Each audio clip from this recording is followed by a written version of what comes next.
Tere hommikust, kompass. Mõtlesin, et teeme sellise natukene vabas formaadis vestluse, et ma istun maha, ma ei kõnni teie ees uhke näoga. Ma tahan teiega jagada täna sellist asja, et umbes 2 kuud tagasi, ma arvan, et see oli 2 kuud tagasi, enne seda, kui päike sirama hakkas ja selline talvemasedus oli kõrghetkes, siis vaatasin üks õhtu aknast välja. Mõtlesin oma kristlikule elule ja ma arvan, et see ei pea olema ainult kristlik elu. Vahest ka lihtsalt meie tavapärane elu on selline, et me vaatame peeglisse ja me tunneme, et me oleme kas elus läbi kukkunud või töös läbi kukkunud või nagu need eesmärgid, mida me mõtleme, et me tahame saavutada, kuidagi ei õnnestu. Ja me hakkame küsima, et mis väärtus on elul ja miks on just minu elu väärtuslik ja kuidas see on väärtuslik. Ja olles kristlane ja olles keegi, kes usub Jumala sõna väesse ja piibli väärtusesse, mõtlesin, et aga mina teen piibli lahti ja ma tahan siis piiblist uurida, et mis on inimese elu väärtus, mida ütleb Jumal inimese elu väärtuseks olevat ja kuidas see siis väärtuslik on ja miks just minu elu on väärtuslik võrreldes kellegi teise oma, kes on parem kristlane kui mina, kes on ilusam kristlane kui mina, kes on evangeeliumi tööst parem kui mina. et mida teab Jumal selle kohta ja kuidas mina saan julgustada ennast ja ka võib-olla kõiki teisi, kes on sama peegli ees seisnud või samast aknast välja vaadanud, mis mina ja mõtlevad neid samu mõtteid, mis mina, et mis vastus on neile. Ja selle mõtiskluse käigus tuli mul meelde minu lõputöö, mida ma tegin siis, kui ma õppisin teoloogia magistrit. Ja ma uurisin seal sellist tegelast nagu Eelia. Nüüd Eeliat kasutatakse väga paljudel erinevate õppetundide ja emotsioonide ja asjade avastamiseks. Aga mina tahtsin just keskenduda sellele raskele kogemusele, mis Eelial oli, kus ta oli prohvet omal ajal Iisraeli rahva seas. Ja ta oli selline prohvet, kes tuli justkui ei kusagilt tühjast kohast. Tema kohta oli öeldud ainult, mis rahvusest ta pärit on ja et ta kuulis Jumala häält. Ja ta hakkas tegema Jumala rahvasest suuri asju, sest Jumala rahvas oli Jumalast eemale vajunud. Ja Jumal oli vihane oma rahva peale ja Eelia tahtis seda muuta. Ja ta hakkas võitlema selle rahva elu pärast, ta hakkas võitlema selle rahva heaolu pärast ja tal isegi õnnestus Karmeli mäel pöörata ümber kõik see, mis selle rahvale Jumala viha oli peale tõmmanud. Tal õnnestus ümber lükata ebajumalad ja tõestada lausa rahva valitsejale, et Jumal on päriselt olemas. See valitseja ütles, Jumal on päriselt olemas. Ja siis me läheme, nagu selle hetkel võiks öelda, et see on Eelia karjääri tipp.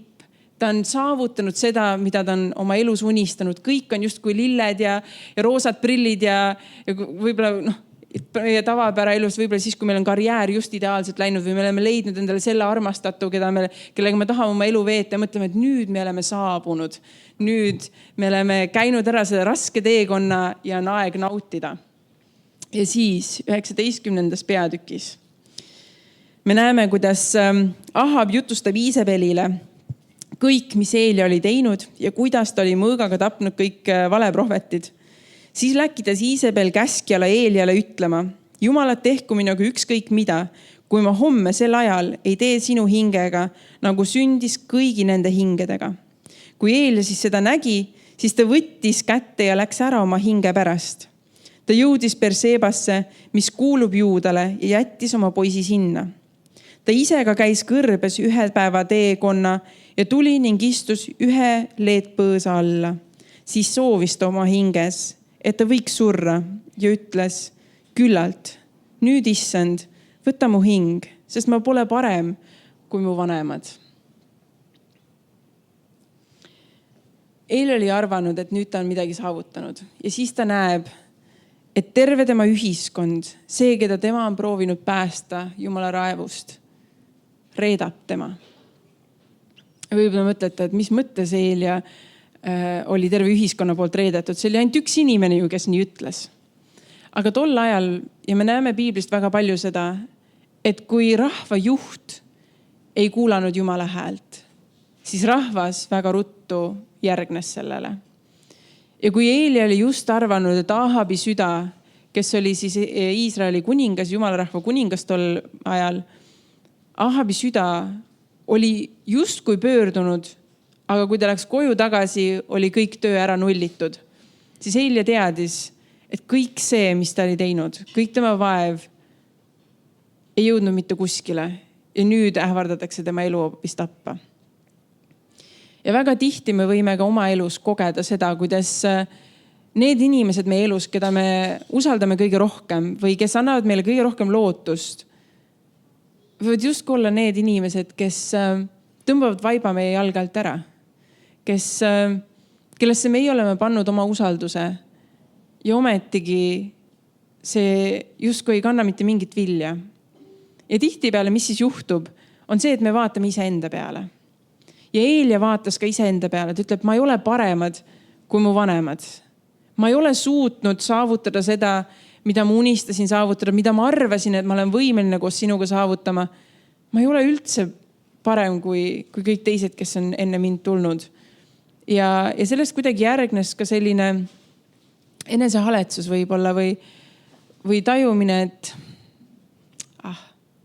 mis nüüd nagu inimesed ei muutu mitte kunagi. Mida ma siin rabelen, mida ma vaevan ennast. Ja selline sünguse hetk, kus ta astus eemale inimkonnast ja lahutas ennast inimkonnast tolles hetkes. Aga miks Eelia lahutas ennast inimkonnast? Kas see ei ole ainult see pettumus, mida meie võime inimestest tunda? Või on sellel mingi päästev sõnum veel juures? Kui me loeme seda, et kuhu Eelia läks, siis Eelia läks kõrbesse. Jah, ta võttis seal aja maha. Ta tundis neid negatiivseid tundeid, mis inimese sees võivad võidelda. Aga see koht, kuhu Eelia läks, oli tegelikult tee Jumala mäe juurde. See oli väga tavapärane, väga tuntud tee, et kui inimesed läksid Jumalat otsima, siis nad kõndisid selle poole. Ja seda sama me näeme Eelia juures ka. Et kui terve inimkond teda reetis, kui tema missioon kukkus läbi ja tema elu varises kokku, siis jah, ta tundis ennast väga halvasti. Ja meil kõigil on õigus tunda ennast väga halvasti, kui need, keda me kõige rohkem armastame, kellest me kõige rohkem hoolime, reedavad meid või veavad meid alt. Isegi kui nad ei tee seda tahtlikult, siis meil on õigus tunda haavatuna, meil on õigus tunda valu. Aga Eelia viib selle valu Jumala ette. Miks ta viib selle valu Jumala ette? Nii tihti inimesed näevad Jumalat kui kedagi kauget ja suurt ja ülipuhast. Ja kuidas ma lähen Jumala ette oma läbikukkumisega? Kuidas ma ütlen Jumalale, et näed, ma proovisin küll sind järgida, aga välja tuli see, mis ta on. Ja mida ma ütlen sulle, issand, kellel kõik õnnestub? Miks me läheme Jumala ette selliste emotsioonidega? Kui me vaatame seda sama Eelia lugu, siis enne veel, kui Eelia jõuab Jumala juurde, sel samas üksinduses teel tema poole, tuleb tema poole ingel. Ja see ingel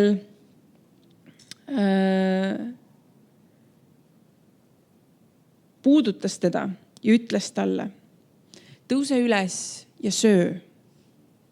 Ja kui ta vaatas näe, siis oli ta peatsis üks kuumadel kividel küpsetatud kook ja kruus vett. Ta sõi ja jõi ning heitis jälle magama. Aga issanda ingel tuli veel kord. Ja ta puudutas teda ning ütles, tõuse üles ja söö, sest sul on veel pikk tee ees. Siis ta tõusis, sõi ja jõi ning käis selle söömise rammuga 40 päeva ja 40 öö kuni Jumala mäeni Hoorebini. Siit me võime õppida 2 asja. Esiteks, kui inimkond Eelia reetis, siis Eelia teadis, et Jumala juurde ta saab minna. Ja isegi kui tal ei olnud jõudu minna Jumala juurde, siis Jumal läks tema juurde ikkagi. Sõna ingel tähendab tegelikult Jumala sõnumitoojat või üldiselt sõnumitoojat. Ja kui Eeli oli seal põõsal puhkamas ja mõtlemas oma läbikukkumisele, siis ingel ütles talle selle peale, et võta ja söö, saa energiat, sest sinu elu ei ole veel läbi. Sinu eesmärk on veel ees, sul on veel pikk tee ees kõndida Jumala juurde, tema rüppe, tema kaitsesse. Ja isegi kui Eeli esimesel korral päris seda jõudu tagasi ei saanud, seda inspiratsiooni edasi minna, seda esimese korraga ta ei saanud, siis Jumal jällegi ei jätnud teda. Ta toitis teda veel kord, teise korra. Ja ma arvan, et kui Eeli ei oleks selle teisel korral jõudu saanud, siis ta oleks teinud seda 3., 4. ja 5. ja 6. korral. Ma ei tea, kuidas teie ennast täna siin saalis tunnete või millega teie oma elus võitlete. Aga täna siin olles on see üks nendest kohtadest, kus me saame teile öelda, võta söö ja tõuse. See on koht, kus sa saad puhata, kus sa saad julgust, kus sa saad Jumala inglite ligiolu. Ja nüüd, ta jõuab sinna Jumala mäeni. Teda on julgustatud ja ta otsustab selle julgusega edasi minna. Aga mis on siis selle tasu? Miks minna Jumala juurde? Ja kui me vaatame siis, mis sai, siis ta läheb sinna Jumala mäe juurde. Jumal küsib tema käest, mis sa teed siin, Eelia? Mis on sinu mure?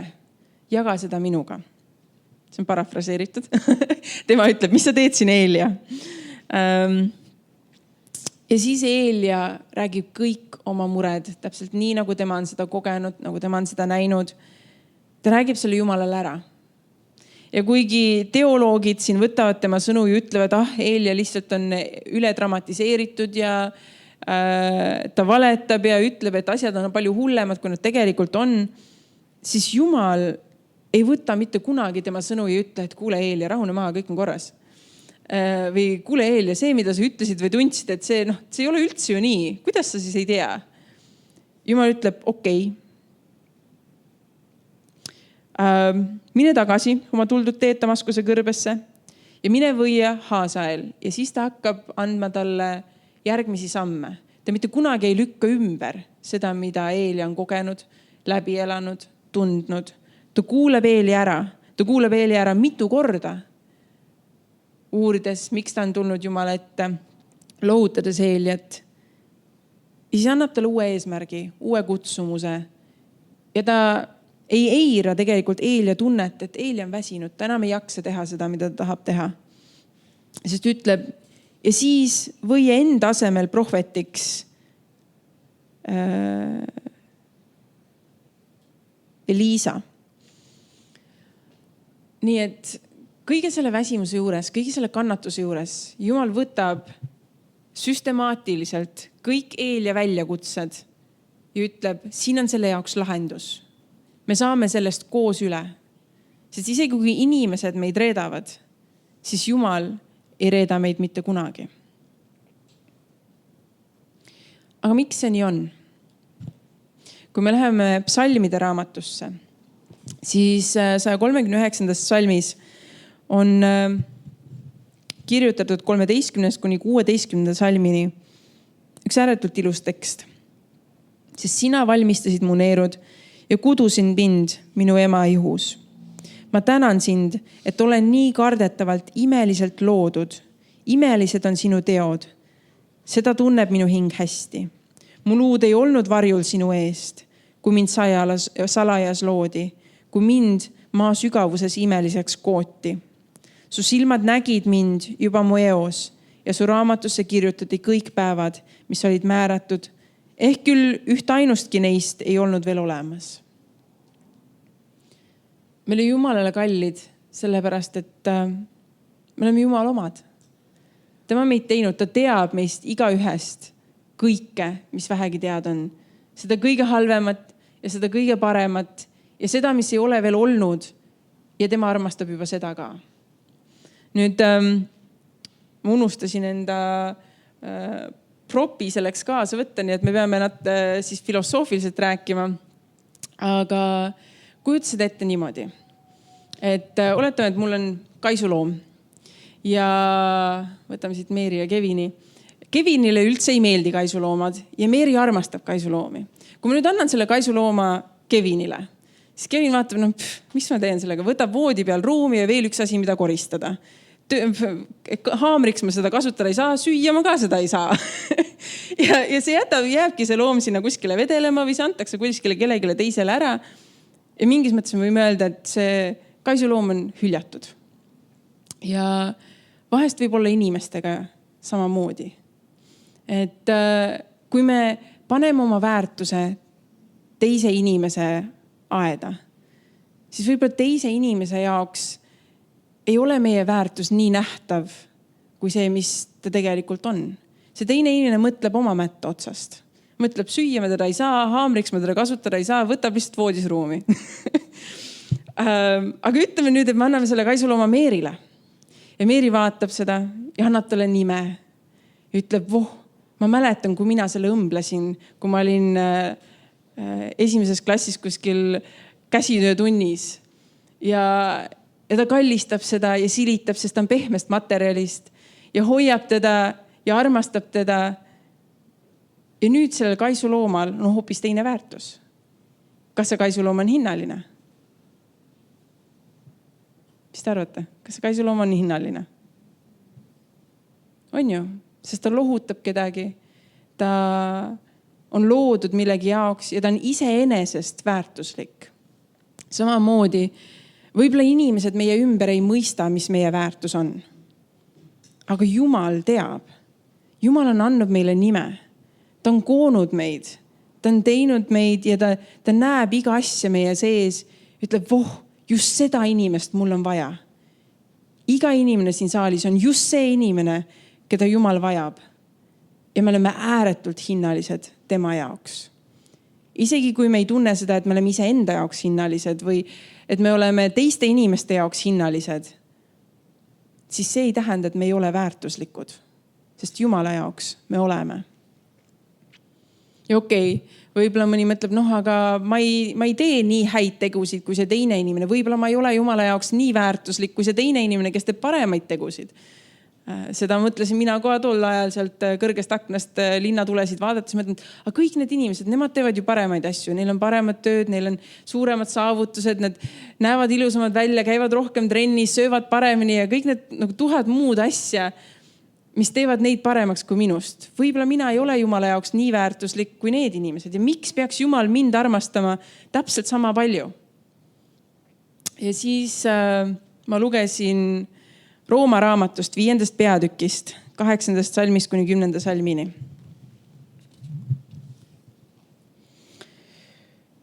Aga 8. kuni 10. Nii. Ent Jumal teeb nähtavaks oma armastuse meie vastu sellega, et Kristus suri meie eest, kui me olime alles patused. Seda kindlamini meid päästetakse tema kaudu viha eest nüüd, kui me tema vere läbi oleme saanud õigeks. Sest kui me juba vaenlastena saime lepituse Jumalaga, tema poja surma läbi, kui palju kindlamini meid päästetakse tema elu läbi nüüd, kui me oleme juba lepitatud. Ma toon siin välja 2 punkti. Kristus suri meie eest, kui me olime alles patused.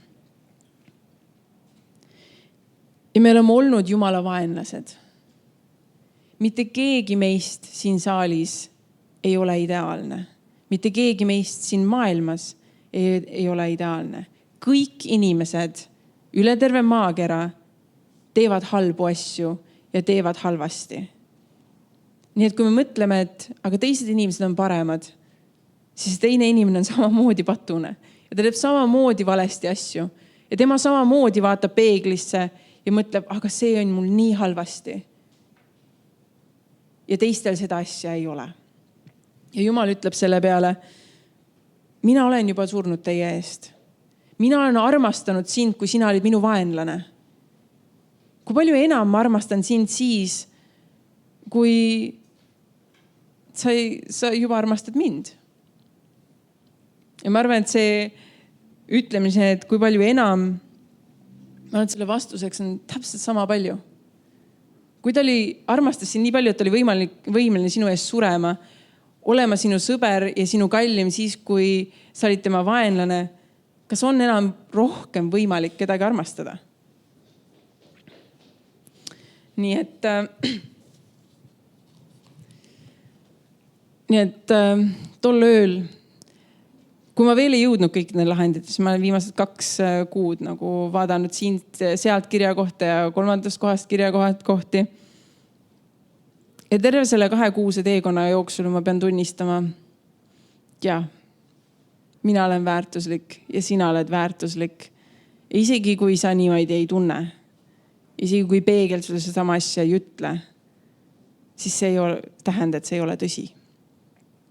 Sest Jumal ütleb meile kõigile, et me oleme ääretult väärtuslikud. Ja ma tahan teile tõlkida ühte lõiku ühest raamatust, mis ma juba mõnda aega tagasi võtsin kätte. Ostsin endale. Selle nimi on Ending the Pain. Ja see on lugu, tõesti sündinud lugu ühest naisterahvast, kes tuleb välja depressioonist. Ja oma sissejuhatuses ta ütleb niimoodi. Selle pealkirjaks on ma ei saa mitte kunagi seda öelda. Ma mõtlesin seda. Istudes siis Minnesota vaimuhaiglas, kui ma olin 19-aastane.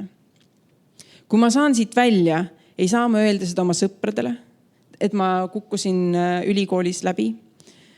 Et mina, kristlane, proovisin enda ära tappa. Ma ei saa neile mitte kunagi öelda, kui halvasti minu sees lood on.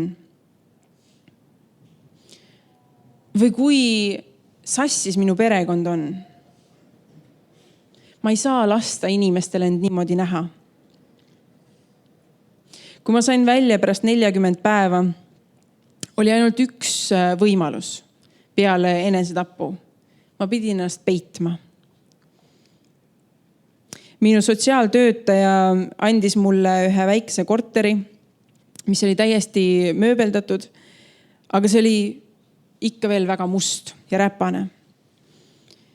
Seinad olid täis rasvatäppe ja põrand oli kaetud tolmuga.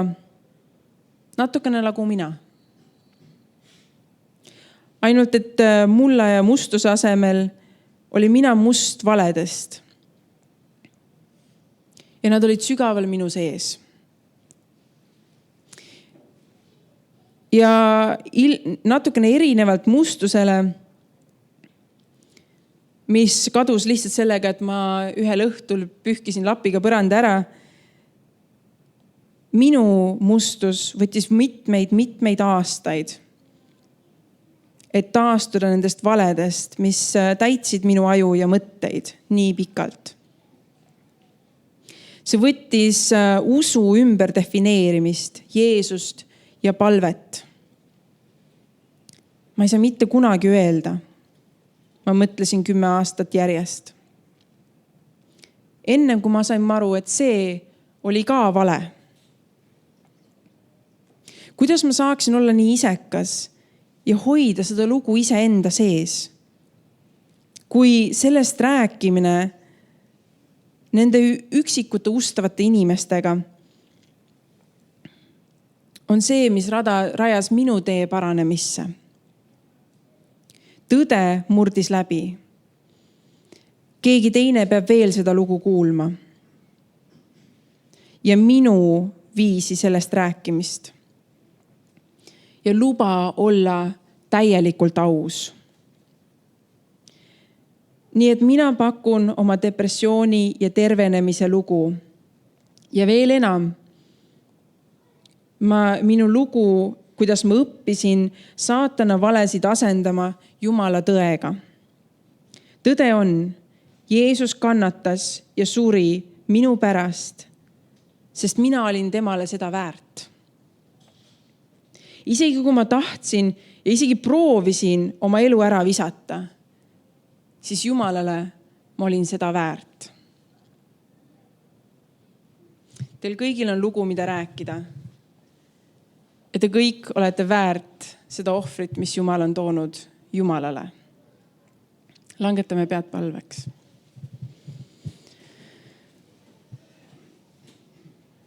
Kallis taevane Isa, me tuleme sinu ette oma läbikukkumiste, oma kurbuse, oma väljakutsetega, ka nende asjadega, mida mitte kellelegi teisele ei ütle. Nende läbikukkumistega, mida me võib-olla ise endalegi ei tunnista, aga vahest see kuidagi hiilib meie mõtetesse sisse ja lõhub meie suhet sinuga. Sest me arvame, et me ei ole sinule seda väärt. Aga Isa, me teame nüüd, et sina oled armastanud meid oma elu hinnaga. Ja sa jätkuvalt armastad meid, isegi kui me ei oleksime sinu vaenlased, isegi kui me teeksime kõik valesti sinu vastu, siis sina armastad meid ja tahad meid päästa ja tahad meid enda juurde saada. Sa täidad meie elu inglitega, kes ütlevad meile söö ja tule, kõnni, sul on veel pikk maa minna. Isa, ma palun, et sa annaksid igale ühele saalis siin teada nende pikast maast, mida neil veel kõndida on vaja sinuni. Ja palume, et sa julgustaksid meid ja annaksid meile jõudu ja annaksid meile puhkust sellel ilusal päikselisel hingamispäeval, kus me võime tunda rõõmu, isegi kui nädala sees on meil kurbus. Palume seda kõik Jeesuse Kristuse nimel. Aamen.